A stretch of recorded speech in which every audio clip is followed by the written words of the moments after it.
ఏమో. అన్నయ్య, నీకు ఎంత పనున్నా ఒక్కరోజు భటుల్ని పంపించు, నువ్వు మాత్రం భోజనానికి నా ఇంటికి రా, ప్రేమతో నేను వండి పెడతానంది యమున. మన్నించి యమధర్మరాజు కార్తీక మాసంలో శుక్లపక్షంలో విధియ తిథి నాడు యమున ఇంటికి భోజనానికి వెళ్ళాడు. ఏం చెయ్యాలి అన్నయ్య వస్తే?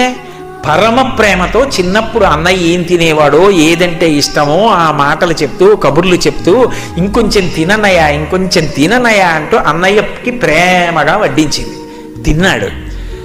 ఏం కావాలమ్మా నీకు అని అడిగాడు. మరి దేవతా సంబంధం కదూ, వరం ఇవ్వాలి.